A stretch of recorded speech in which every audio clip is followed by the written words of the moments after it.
What's up guys, welcome back to the channel. I'm Elliott Delp, and today I'm going to be revisiting this PSA 556 AR-15. I've had it for well over a year now, and I thought it'd be nice to come back to the rifle, check it out, and see if I would still recommend it. So let's get right into this review.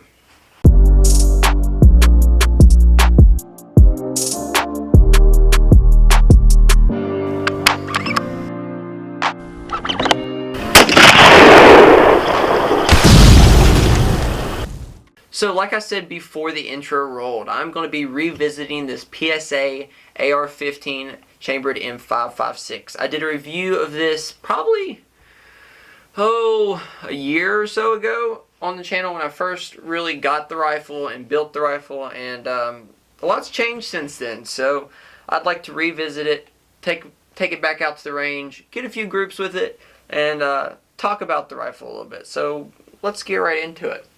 I'd first like to work from the muzzle brake to the stock of the rifle, and keep in mind that since I built the rifle, I have swapped out a lot of these parts, so I'll make sure to mention what I've swapped out and what I haven't swapped out, but just keep that in mind.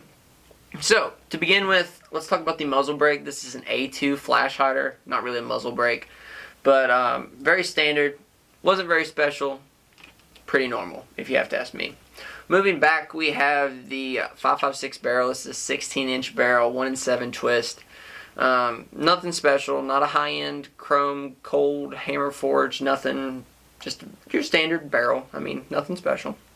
You have a 13.5-inch handguard, which I really like. It's the lightweight series, so it has the Picatinny's cut out the top of it, and it has the QD points here on the back, which are really nice. Wish it had some QD points in the front, but I guess I can't complain too much since it has been a nice rail, has held up very good. There are some things I don't like about the rail though. For example, here at the gas block, which this is a medium length gas system, you can't put anything at the gas block because the Picatinny rail pieces will push up into the gas block and move the barrel, which I really don't like that at all. I knew that going into the first review, and I'm pretty sure I mentioned it, so that part really sucks about this. I guess the rail needs to be a little bit bigger to compensate for that. I don't know if that was just an oversight by PSA or really what's happened, but I mean, it could be worse. I guess I just don't put anything right there on the rail anymore, which is fine, whatever. Moving back, you have the 70-75 upper, pretty standard. Also, I just slammed the bolt. You have a pretty basic mil-spec bolt carrier group, full auto rated, all that good stuff. I mean, there's nothing really special about it. The bolt has performed very well. I've had very few jams, misfeeds, you name it. No problems out of it. Biggest problem I've had out of anything is pretty much magazines. So, and that was some Magpul magazines, which is not gun specific. The magazines did bad on all my rifles. They're just bad magazines. Yep. So you can't tell this here, but on the upper they do have T marks. So you can see like T2, T4, and white lettering, which is really nice if you're trying to keep track of where you put your optics. Something to consider. I mean, it's not that big of a deal. You can always use your own marker to make the marks, which is fine, you know. I have a TruGlow 1-8 on it. This was the Omnia series, so this is TruGlow's like top of the line stuff. I know TruGlow can be pretty cheap stuff, but this is pretty nice optic, and I really like the 1-8. It's got a TruGlow's special reticle in there that helps your range stuff. Not as good as primary arms, but still pretty decent. Nice scope, does a lot, pretty sweet. Alright, moving down on the rifle to the lower, it's the same, it's made of the exact same stuff that the upper's made out of. It's a PSA as well. Like I said, I built it, so I got the lower separate from the upper. Mil-spec trigger. Trigger came with the build kit as well. Trigger's been very good to me. It has been just fine for a mil-spec trigger. I have no problem with it. It does really good. Alright, talking about the furniture, this furniture has been swapped on it at least once.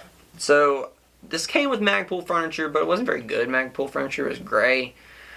I'm not a big fan of a black rifle and then gray stock and gray grip and gray trigger guard. So I swapped out the trigger guard. It's now black.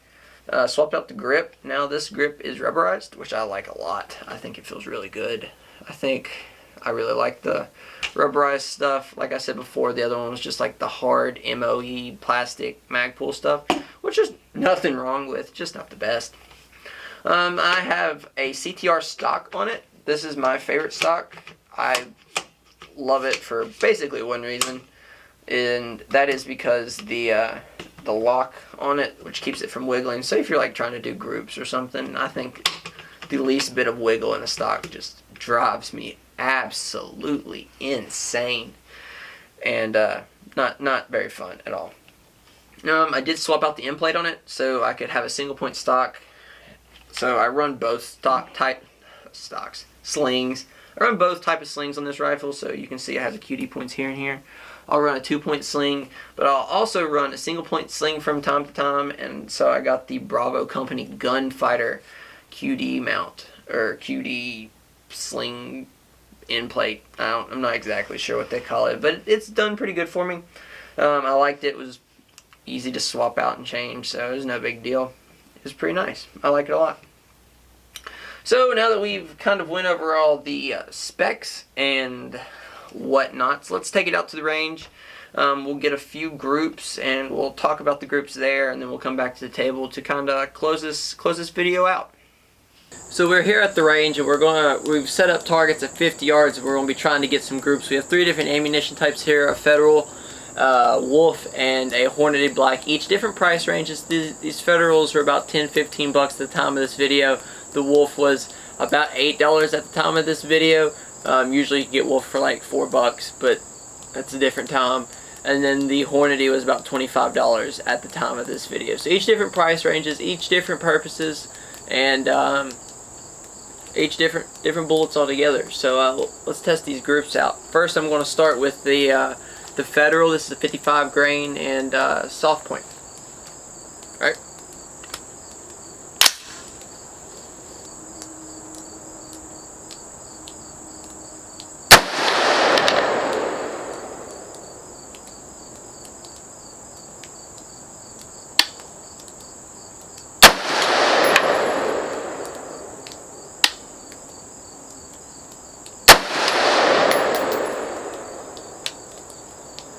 That was a nice little group.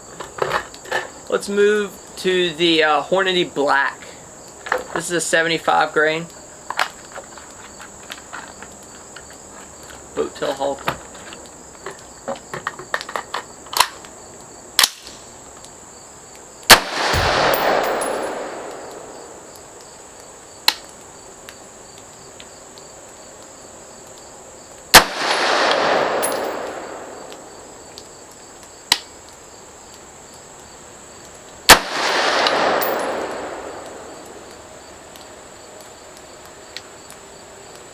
Interesting. I don't see that one.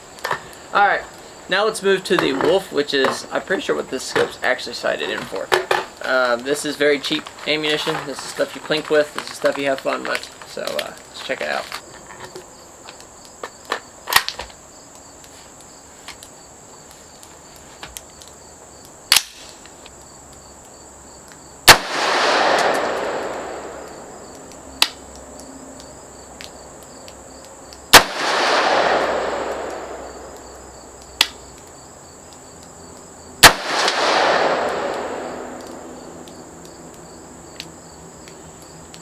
Alright, that's that. Let's go check out the groups.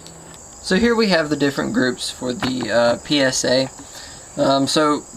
It all did really well. The Federal, I think, probably did the best. It had a pretty tight grip at 50 yards. I mean, 2 of those covered my finger.